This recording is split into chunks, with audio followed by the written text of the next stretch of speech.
Hello, and welcome to the Telesat third quarter 2025 financial results call. All lines have been placed on mute to prevent any background noise. After the speaker's remarks, there will be a question and answer session. If you would like to ask a question during this time, simply press star 1 on your telephone keypad. If you would like to withdraw your question, again, press star 1. I will now turn the conference over to James Radcliffe. Please go ahead. Thank you, JL, and good morning. Thank you for joining us today. Earlier this morning, we filed our quarterly report for the period ending September 30th, 2025 on Form 6K with the SEC and on SEDAR+. Our remarks today may contain forward-looking statements. There are risks that Telesat's actual results may differ materially from the results contemplated by the forward-looking statements as a result of known and unknown risks and uncertainties. For a discussion of known risks, please see Telesat's annual report and updates filed with the SEC.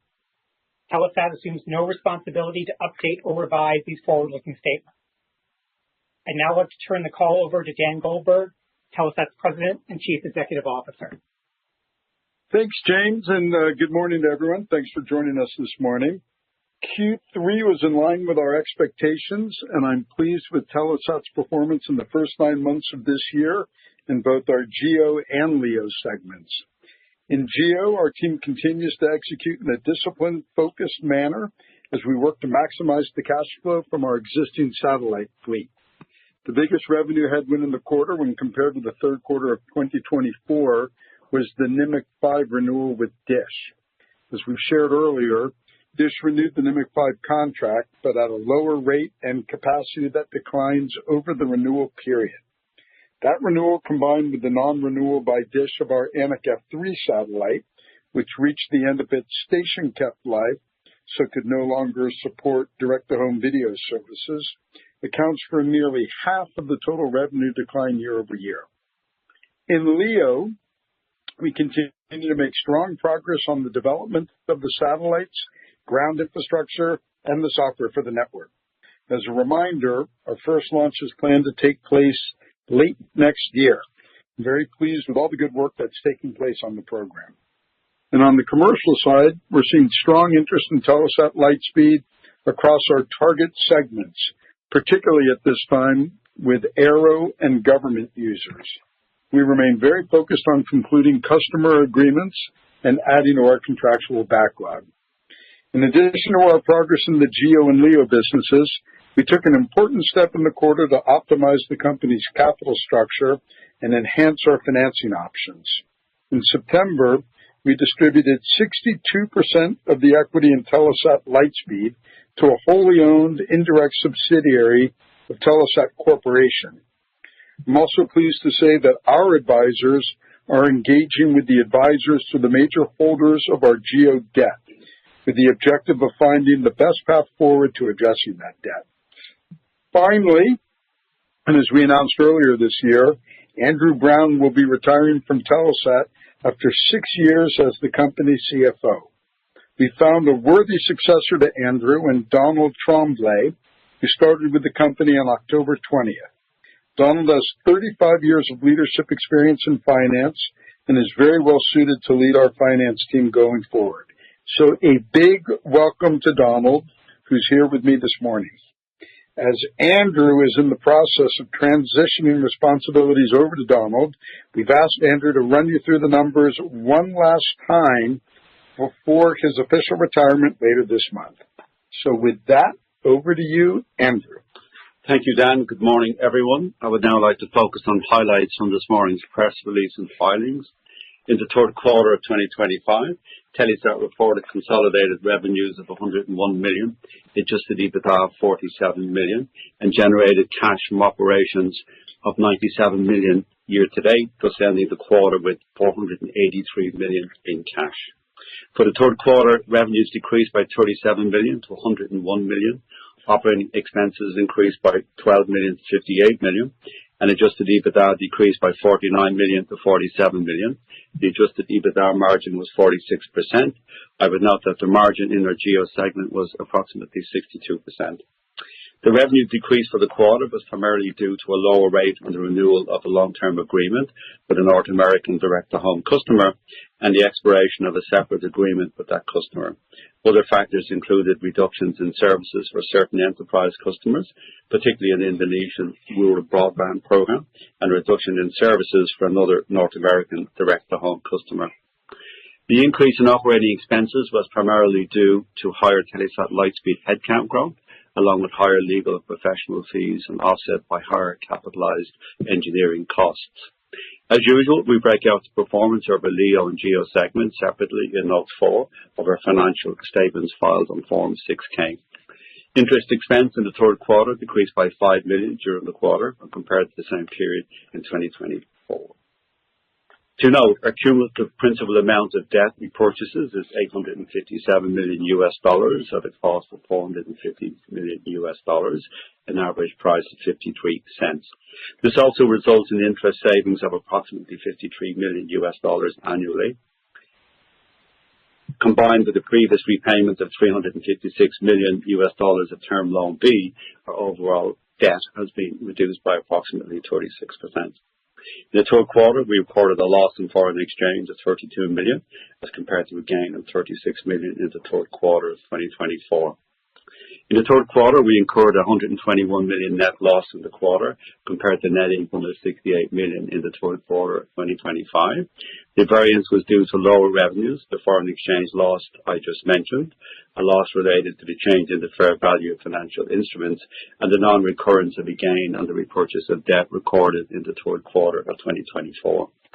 For the first 9 months of 2025, cash inflows from operating activities were $97 million, and cash flows used by investing activities were $540 million. In terms of capital expenditures incurred, almost all were related to Telesat Lightspeed. During the third quarter, we completed our third draw on our financing facilities with the Government of Canada and the Government of Quebec, thus receiving $65 million. As of September the 30th, we had drawn a total of $405 million from the facilities. Subsequent to the quarter end, we had drawn a further $135 million at the end of October, thus having a total cumulative draw of $540 million. Guidance. As you will also have noted in our earnings release this morning, we reiterated our guidance for 2025 for revenues, adjusted EBITDA, and capital expenditure. The guidance assumes a Canadian dollar to US dollar exchange rate of 1.42. For 2025, we continue to expect full year revenues to be between $405 and $425 million. In terms of operating expenses, excluding share-based compensation, we expect spending to be approximately between $75 and $85 million on Telesat Lightspeed this year. This guidance reflects higher capitalized engineering and the timing of hiring as we continue to ramp up the Telesat Lightspeed team. We continue to expect total adjusted EBITDA to be between $170 million to $190 million, and also reflects provisions we've made for advisory, legal, professional fees related to the work in respect to GEO debt. In respect to capital expenditures, we continue to expect our 2025 expenditures to be in the range of $900 million to $1.1 billion, which is nearly all related to Telesat Lightspeed. To meet our expected cash requirements for the next 12 months, including interest payments and capital expenditures, we have approximately $480 billion of cash and short-term investments at the end of September, as well as $2 billion available under our funding agreements with the Government of Canada and Quebec. At the end of the third quarter, the total leverage ratio is calculated under the terms of the amended senior secured credit facilities was 8.676 times. Telesat is compliant with all the covenants in our credit agreement and indentures. A reconciliation between our financial statements and financial covenant calculations is provided in the report we filed this morning. Our 6K provides the unaudited interim condensed consolidated financial information on the MD&A. The non-guarantor subsidiaries shown are essentially the unrestricted subsidiaries with minor differences. This concludes our prepared remarks for the call, and very happy to turn back to the operator and address any questions you may have. Thank you very much. Thank you. Again, if you have a question, please press star 1 on your telephone keypad to join the queue. If you wish to remove yourself from the queue, simply press star 1 again. One moment for your first question.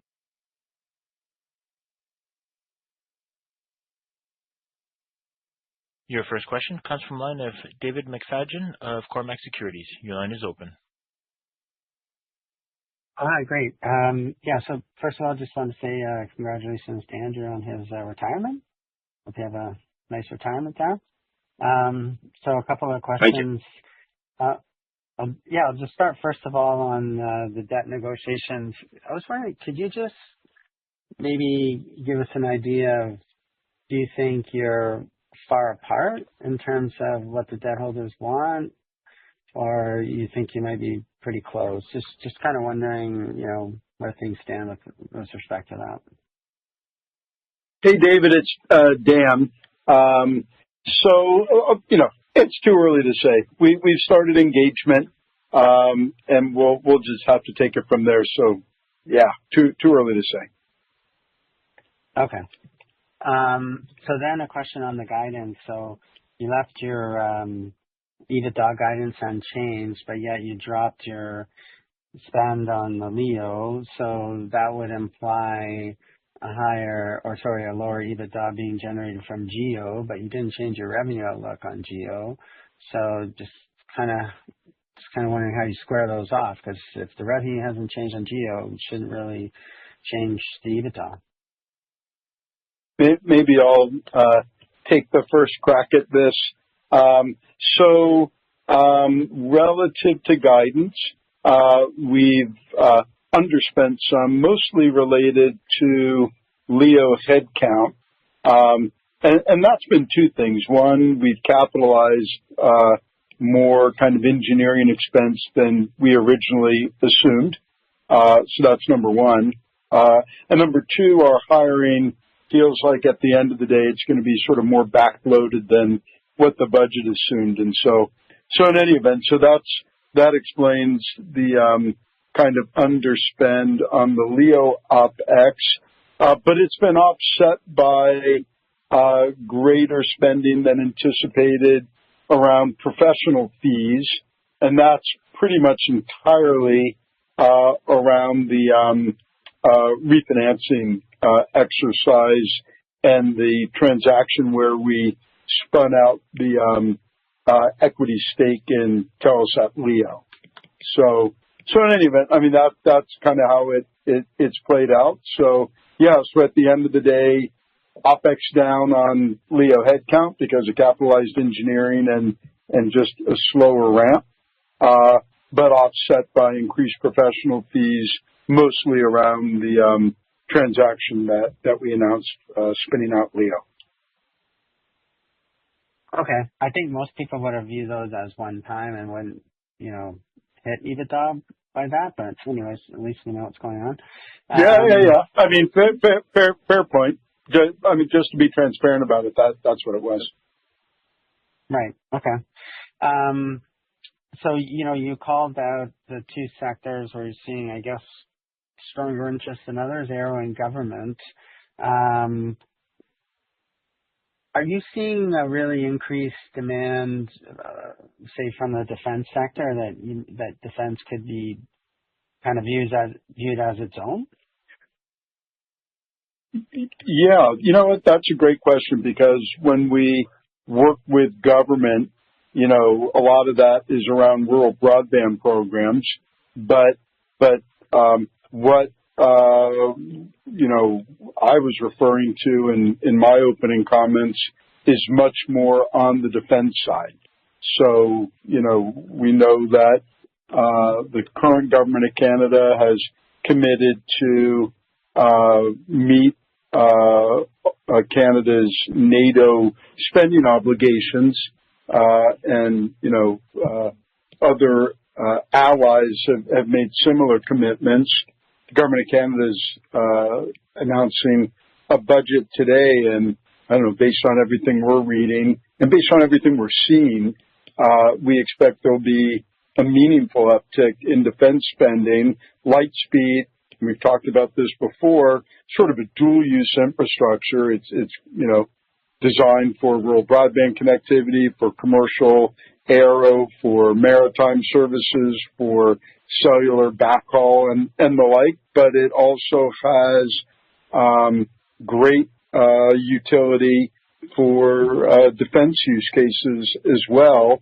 And given what Canada is saying about the importance of Arctic sovereignty, given the amount of spending that Canada will be doing with its allies to meet its defense obligations. And I think an expectation from the government that when it's spending a lot of money with its allies, there's some expectation that the allies will in turn reciprocally be contracting with Canadian providers.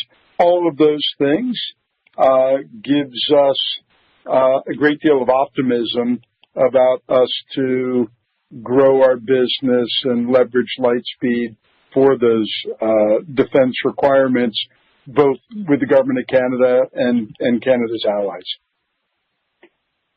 So just following up on that comment, the Canadian government has committed to a minimum revenue commitment of $60 million a year for 10 years. I would have thought that most of that $60 million was not defense.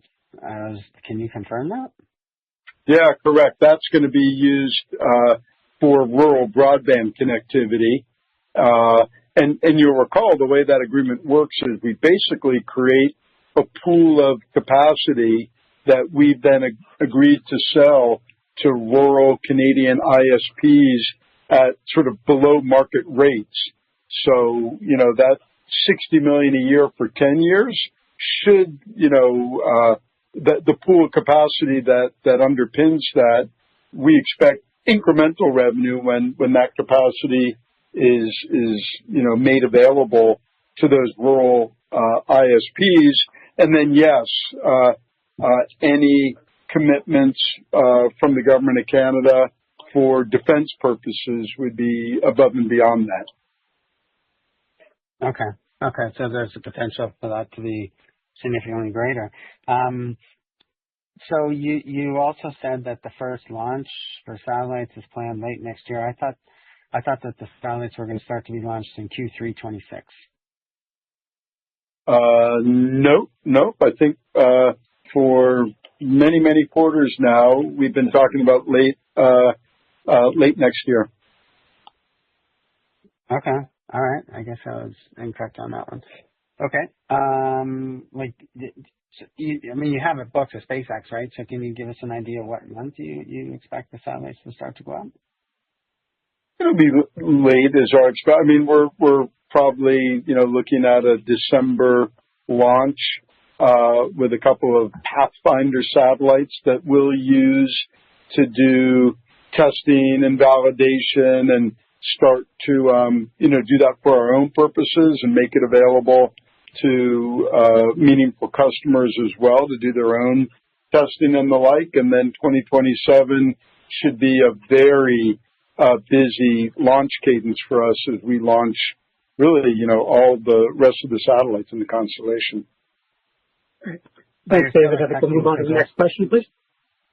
David, you have one more? I did have one more. Sorry, I don't Go give ahead. them enough lights to call. You're still expecting to start to generate revenue on Lightspeed in the fourth quarter of 27, correct? Yeah, that's exactly right. We expect to enter global service by the end of 2027, so that's right. Okay. All right. Thanks, guys. Okay, thank you. Your next question comes from the line of Edison Yu of Deutsche Bank. Your line is open. Hey, thank you for taking our question. So firstly, just want to come back to the carve out of the LEO equity. Could you walk us through the main rationale behind this move? And would you contemplate raising more equity for Lightspeed or potentially use it as a sort of currency as part of other transactions? So, the rationale is really around just trying to, optimize the capital structure and to enhance our ability to do raise more funds in the future. The notion is by getting that controlling interest into an entity that's separate from where the debt sits for our geo activities, it just gives us more scope, more flexibility, more optionality around using that stake to, if we need to to secure incremental funding. So that's, the primary purpose of doing that transaction. As far as issuing more equity at this time, and that's not, a current plan. Lightspeed for the first 156 satellites, which is what we need to launch a compelling, fully global network, is fully funded with the commitments that we have from the government of Canada and Quebec to loan us money with our own equity contribution, with the 300 million US of vendor financing that we have. So we're in good shape there. So yeah, that's how we think about it. Okay, gotcha. And also about, we have seen some spectrum transaction in the industry recently. Just curious about your thoughts on that, the spectrum supply demand landscape, how you see it playing out for the longer term. And also, would Telesat potentially have a role to play in this D2D market? So the spectrum, the big spectrum transaction was obviously SpaceX acquiring the S-band rights of EchoStar. And to your point, that was all about, having spectrum for D2D. We certainly see rumors that, there could be more of those transactions contemplated. We've got no insight on that. Our focus, as we've said before, is really on deploying Lightspeed, which is not a direct-to-device constellation, but instead an advanced global broadband constellation. So that's where our focus is right now. We certainly have the wherewithal and the expertise to launch a direct-to-device network. We don't have the spectrum for it, other than the C-band spectrum that we still have following the decision by the U.S. and the Canadian regulators to repurpose about 3/5 of that spectrum for 5G. But, we still have the other 2/5, but it's not our focus at this point to pursue a direct-to-device network. I would note that the FCC recently issued a notice of proposed rulemaking or a notice of inquiry about potentially using the rest of the C-band that the satellite industry continues to make use of, using the rest of that spectrum for 5G. So that's certainly something that Telesat will be paying close attention to. We have satellites that have C-band coverage and capacity over the U.S. and of course over Canada as well. So we participated in the last proceeding when the FCC reallocated that C-band spectrum, and if that's something they do again, we'll follow that and participate in that actively again. Okay, gotcha. I appreciate the color. Thank you. Your next question comes from the line of Caleb Henry of Quilty Space. Your line is open. Hi, guys. Thanks for taking the questions. Follow up on the launch side of things. You mentioned first launching some Pathfinders and then serial launches.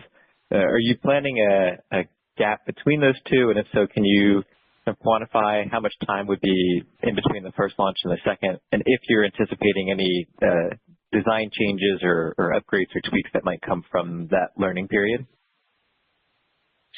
Thanks, Caleb, for the question. So it's always been our plan to, launch the Pathfinder satellites. We can do an enormous amount of testing on the ground, which we will do, but there's nothing quite like, gaining the confidence of testing the satellites in orbit, in space, real conditions. So we'll do that. It's probably going to be I don't know, 2, 3, 4 months. When we launch those satellites, we need to do some orbit raising. We're going to want to put them sort of fully through their paces, test out, just everything, the onboard processors, the, inter-satellite links, the handoff of traffic from satellite to satellite on the ground. So anyway, we'll do all that. And again, we'll be doing some of that, ourselves alongside of MDA and then with customers as well. And we know that the customer community is keen to engage in a variety of tests with us as well. So that's the plan. So we have a comprehensive testing plan. Our expectation, particularly after all the testing we'll have done on the ground, is that it's more confirmatory in nature, I would say. So we're not expecting, we're expecting to confirm the findings of the testing that we've done on the ground once the birds are up in space. Okay. I also thought this morning Telesat announced the partnership and investment in Farcast. Can you share how that fits into the planned user terminal portfolio for Lightspeed? Yeah, we've made a couple of announcements already. We will have a suite of different user terminals for each of the different verticals that we're focused on. I think to date we announced a collaboration with KESS around aeronautical FPAs. We've announced collaboration with Intellian on both flat panel antennas and a dual parabolic antenna, which for certain applications, can still make sense. And then the one today with Farcast. Farcast is a very innovative company with a very innovative technology where they interleave the transmit and receive elements of one of these flat panel antennas. And there are real advantages that you get from that. I mean, basically you get a smaller user terminal that's still, highly capable. And we've been working with Farcast for some years now, and feel, very optimistic about the progress that they've made and the advantages that leveraging their technology can give us and our customers across a whole range of different verticals. And I'd say we're not the only satellite operator out there that's enthusiastic about the technology that they're developing. So that's our approach. It's very much, I'd say, an open ecosystem in many ways in terms of the user terminals that can be used. We'll have, a modem that can be integrated into these various flat panel and dual parabolic antennas. Our constellation can also operate in a transparent mode. So in some circumstances, customers can bring their own waveforms and their own modems. There's some segment of customers where that might be attractive. We've always said that the trajectory of the technology development around these flat panel antennas is moving in a very favorable way. And this announcement with Farcast, I'd say, is just a manifestation of that. We're excited about it. If not, have you announced a modem supplier? I assume it's one single company. Michel, do you want to say something about the modems? Yeah. So for the modem, for the user terminal, this is a development that we took on us. We are partnering with some vendors to do the detailed design that Telesat will own, and we're also partnering with the candidate contract manufacturer for the volume production here in Canada, to be announced at a later time.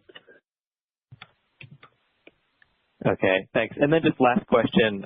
We've seen a decent amount in the news about LEO constellations or tech companies that are excited about the idea of space-based data centers for AI. We've seen Musk and Bezos and StarCloud and NVIDIA. Is this something that Telesat would be interested in doing as well? And can it be done with the baseline Lightspeed constellation, or would that require some sort of upgrade? Hey, Caleb, you broke up a little bit there. Would you just mind repeating the question?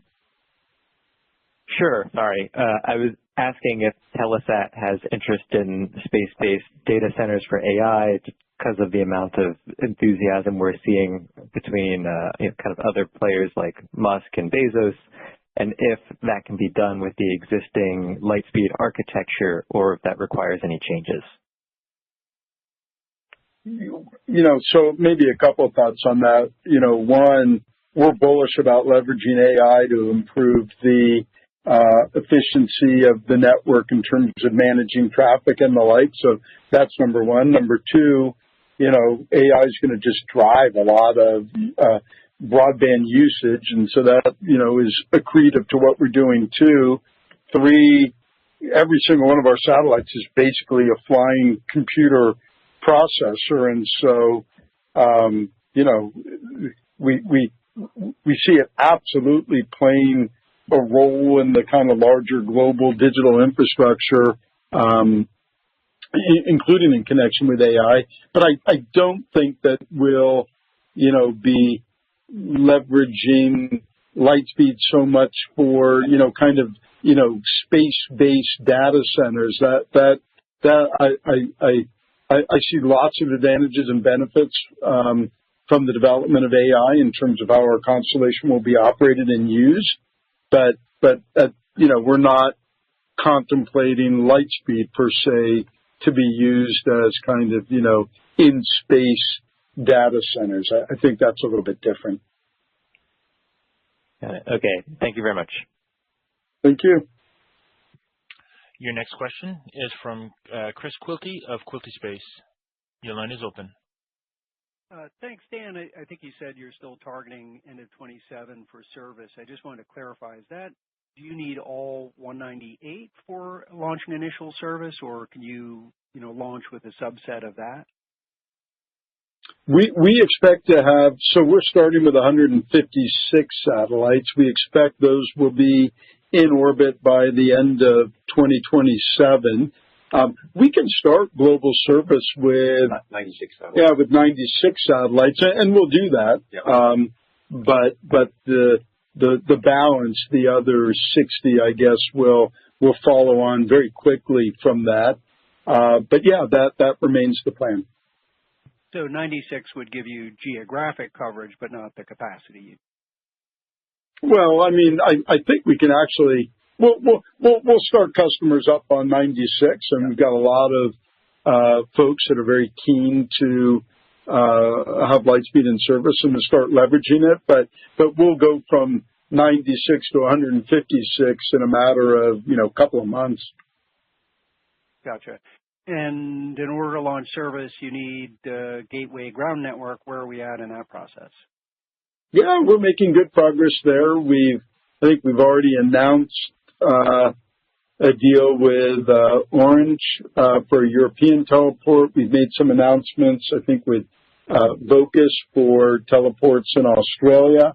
We ourselves are building out 3 or 4 teleports, 4 teleports here in Canada, and we've procured the land and the like to be building those out.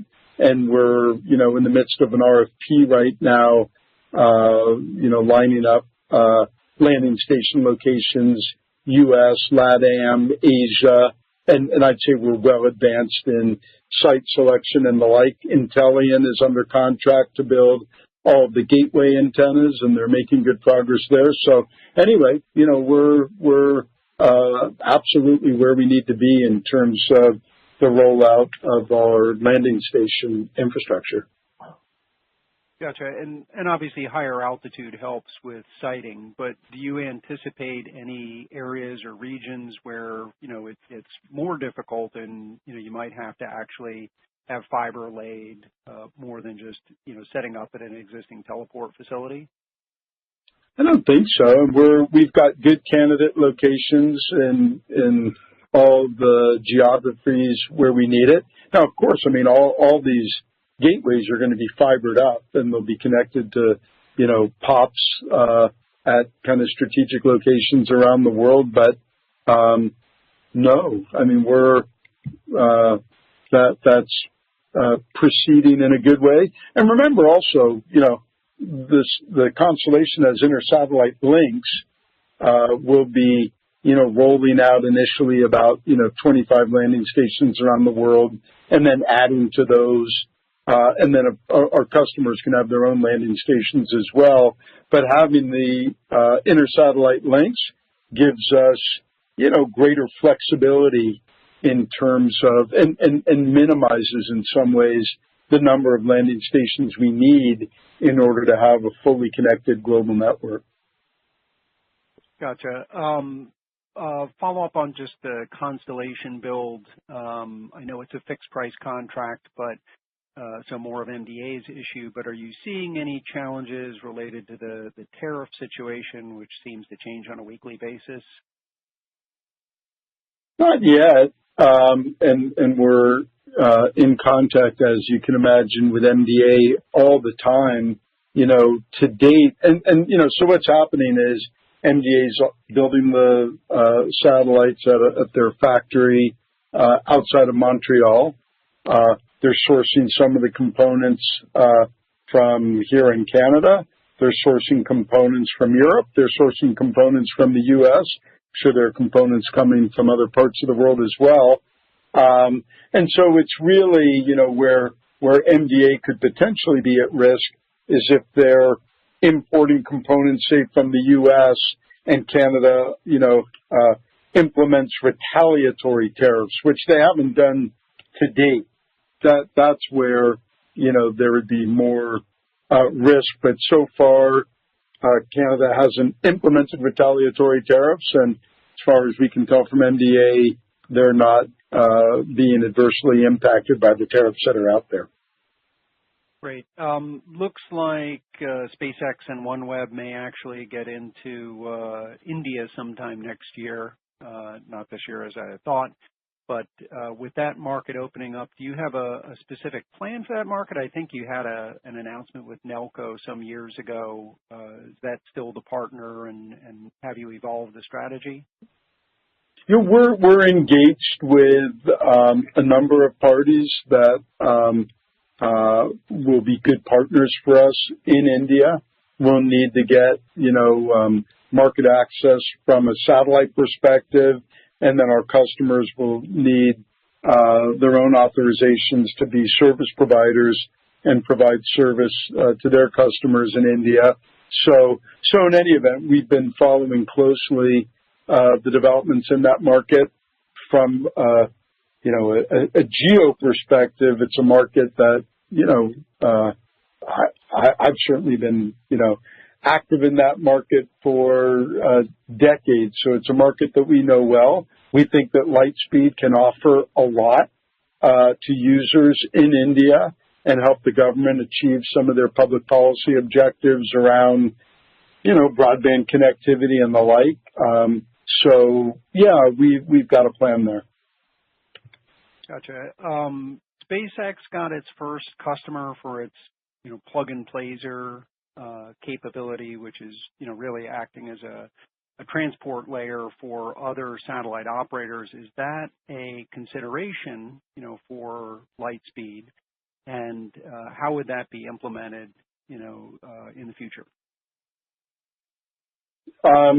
So, it's interesting, this question of making the constellations interoperable at the optical level. Our optical terminals are coming from TSAT. We were deliberate in selecting an optical terminal that was compatible with the U.S. government's standard that came from the Space Development Agency, I believe. So we will be interoperable with other constellations that are also meeting the SDA's standards. So that's one. And then with respect to SpaceX, we've given some thought to how we could make Lightspeed interoperable with SpaceX at the optical level. Technically, there's a relatively straightforward path to get that done.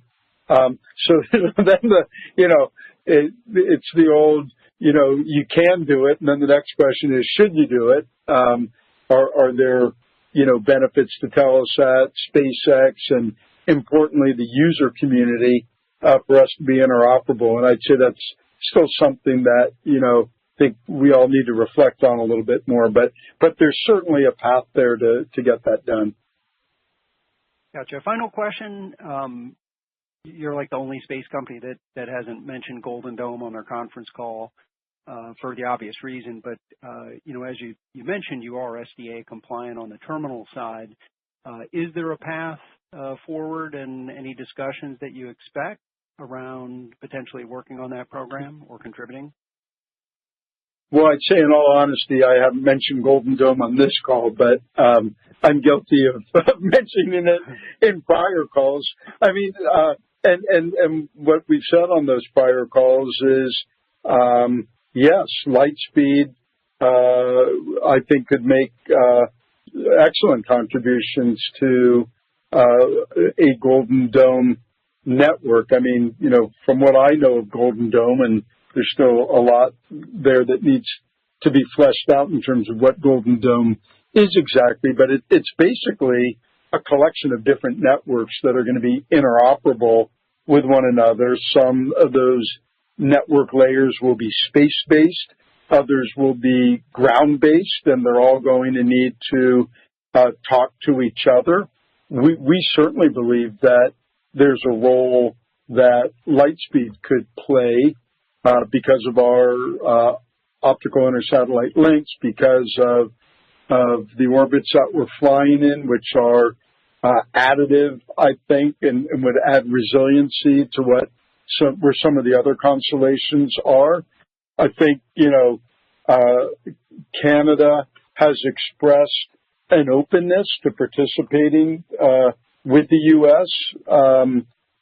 In Golden Dome. Certainly, Canada and the U.S. through NORAD have a long history of cooperating to protect sovereignty and the defense of North America. So, and certainly it's the case that Space Force and the Pentagon and DoD sort of more broadly are well aware of the capabilities of Lightspeed, and I think very interested in the capabilities that we could offer. So yes, we think of Golden Dome as another one of those defense opportunities that could be very accretive to the broader Lightspeed business case. Great. Thanks a bunch, gentlemen. Okay, thank you. This concludes the Q&A session. I will now turn the call over to CEO Dan Goldberg for closing remarks. Okay, well, thank you all for joining us this morning.